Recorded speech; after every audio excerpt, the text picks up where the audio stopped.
ऐसे पिता की जिसने अपनी जान से ज़्यादा प्यारी पत्नी के देहांत हो जाने के बाद कभी किसी और को अपनी ज़िंदगी में आने ही नहीं दिया। अपनी छोटी छोटी 2 बेटियों और एक बेटे के साथ अपनी ज़िंदगी की खुशी खुशी जीते चला गया, बिना किसी शिकायत, बिना किसी चाहत के। अपनी दोनों बेटियों को भाभी के पास गांव में रख कर पढ़ाया, क्योंकि उसकी नौकरी शहर में थी और शहर में वो अपने तीनों बच्चों के साथ नहीं रह सकता था, क्योंकि बच्चे बहुत छोटे थे। इसलिए उसकी मजबूरी थी बच्चियों को गांव में रख कर पढ़ाना।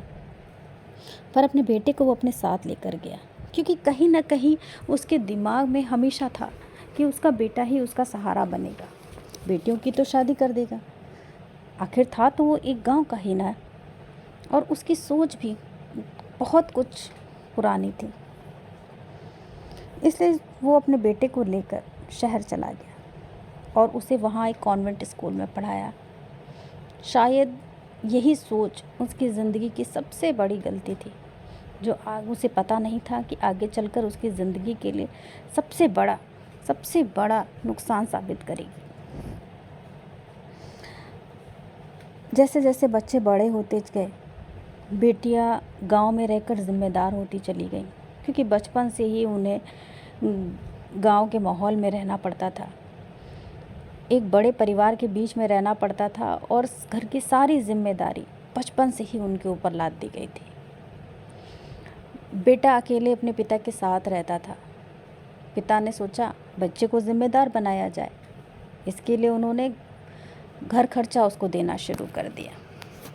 घर खर्च के नाम पर सारा पैसा वो उसको दे दिया करते थे। बेटा खुश, बेटे की तो लॉटरी निकल पड़ी। लेकिन बेटे में एक अच्छाई भी थी कि वो बहुत ही तेज़ दिमाग का था, पढ़ने में बहुत अच्छा था। और शुरुआत में तो उसने घर की जिम्मेदारी बहुत अच्छे से निभाई भी, पर जैसे जैसे वो बड़ा होता गया, बुरे बच्चों की दोस्ती में फंसता चला गया। आधा पैसा वो घर के खर्च में लगाता और आधा पैसा किसी न किसी बहाने से अपने पिता को समझा बुझा कर वो चुपचाप से वो पैसा कहीं ना कहीं अपने दोस्तों पे खर्च कर दिया करता था। पिता सब कुछ देखकर भी एकदम शांत रहे, कभी उन्होंने उस पर उंगली नहीं उठाई, कभी रोक टोक नहीं की, क्योंकि उन्हें लगता था कि वही उनके जीवन का सहारा बनेगा। बच्चा बड़ा हुआ, उसको पढ़ने के लिए उन्होंने दिल्ली भेजा। उधर बेटियों की शादी कर दी गई।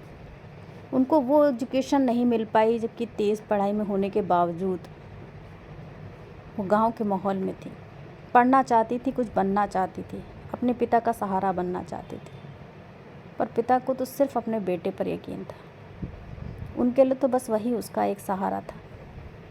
उन्होंने ध्यान ही नहीं दिया कि उनकी इस सोच की वजह से उनकी बेटियों की भावनाएं कुचली जा रही हैं, कितना कुछ उनकी बेटियां बर्दाश्त कर रही हैं। उन्होंने कभी ध्यान नहीं दिया। हमेशा उनकी एक ही सोच थी कि बच्चियां जितना कम पढ़ेंगी उतना ज़्यादा अच्छे से घरेलू बनेंगी। इस सोच के साथ वो आगे बढ़ते गए और उनका बेटा आगे बढ़ता चला गया। बेटा पढ़ाई में होशियार था, पर चालाक भी था। बाहर निकला, पिता से पैसे लिए और फिर एक अपना बिजनेस स्टार्ट किया। बिजनेस में सफल भी रहा और धीरे धीरे उसका बिजनेस डेवलप होता गया। पिता की आशाएं बढ़ती गई कि अब तो ये मेरा सहारा बनेगा। इधर पिता रिटायर होकर वापस अपने गांव लौट आए। उन्होंने बेटे के आगे मिन्नतें करी कि वो अपना बिजनेस यहीं गांव में ही सेटल कर ले। लेकिन बेटे ने क्या किया? बेटे ने भागकर एक लड़की से शादी कर ली, जो कि उसकी दूसरी कास्ट की थी। पर पिता को उस पर भी कोई ऑब्जेक्शन नहीं हुआ। ब्राह्मण परिवार के होते हुए भी उन्होंने उस लड़की को खुशी खुशी अपनाया। पर वो जो सोच रहे थे वो सब कुछ गलत होने वाला था। उन्हें पता ही नहीं था कि उनकी इतनी छूट, उनकी इतनी चुप्पी उनके लिए कितनी बड़ी नुकसान साबित होगी।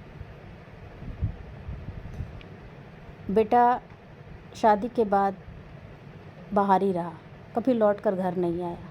पिता ने जब जब फ़ोन करके उससे घर आने की बात की, उसने एक ही बात बोली पापा ज़मीन जायदाद बेचकर यहीं आ जाओ, आप क्या करोगे गांव में रहकर, मेरा इतना बिजनेस है, मैं नहीं आ सकता वहाँ।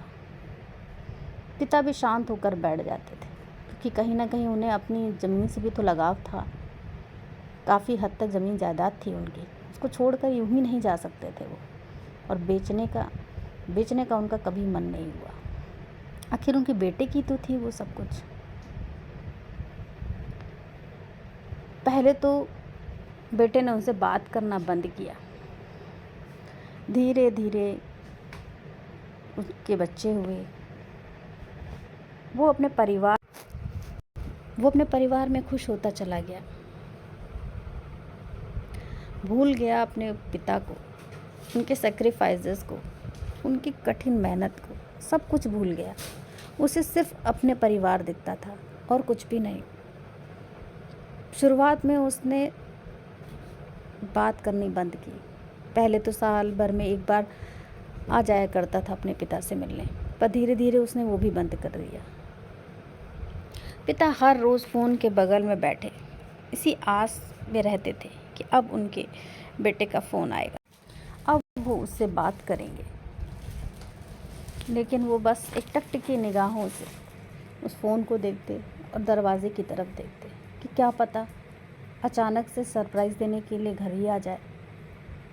इंतज़ार बढ़ता गया और उस पिता की आशाएं ख़त्म होती चली गई। धीरे धीरे वो डिप्रेशन में जाने लगे। उसका इंतज़ार करते करते पता ही नहीं चला कब बिस्तर पर आ गए।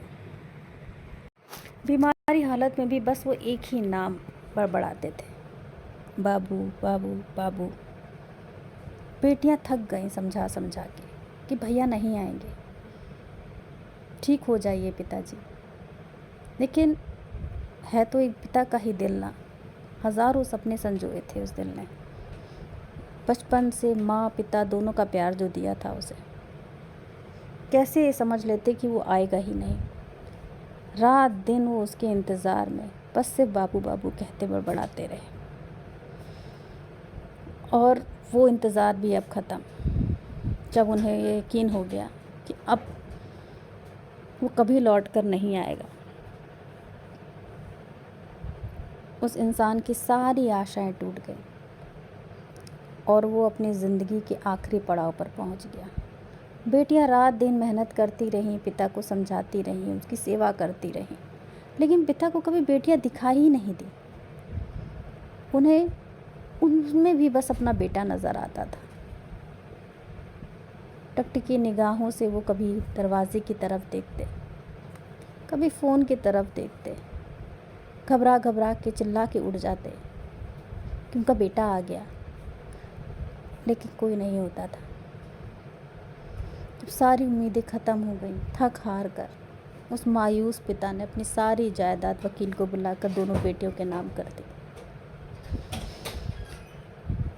पिता और अपनी आखिरी सांसें ली। पर नसीब देखो, मरने के बाद भी उनकी आत्मा को भी अपने बेटे की शक्ल देखने को नहीं मिली। बेटे पे फ़ोन कराए गए कि अंतिम संस्कार करना है, उनकी शव उसका इंतज़ार कर रही है। लेकिन उस पत्थर दिल इंसान का हृदय पिघला ही नहीं और वो लौट कर नहीं आया। उसने साफ साफ आने से मना कर दिया। बहनें 2 दिन तक इंतज़ार करती रहीं पिता की लाश को लिए, लेकिन भाई नहीं आया। आखिर में मजबूर होकर चचेरे भाई ने उनका अंतिम संस्कार किया। इस तरह ख़त्म हो गई उस पिता की जीवन लीला, उनकी ज़िंदगी की कहानी। अफसोस वो बेटा आया तो उस घर लौटकर, लेकिन अपने पिता की यादों को संजोने नहीं, बल्कि अपनी उस जायदाद, उस ज़मीन में हिस्सा लेने जो बहनों के नाम हो गई थी। क्या सच में सब कुछ यही ज़मीन, जायदाद और पैसा है? इंसान की भावनाओं से ऊपर, इंसान की ज़िंदगी से ऊपर, उसके माता पिता से ऊपर क्या सब कुछ वो पैसा है? क्या एक इंसान वो पैसा लेकर जा सकता है इस दुनिया से? नहीं ना, सब कुछ तो यहीं रह जाएगा। फिर क्यों? आखिर किस बात का घमंड कि उसे अपने स्वार्थ के आगे अपने उस पिता का चेहरा नहीं दिखाई दिया।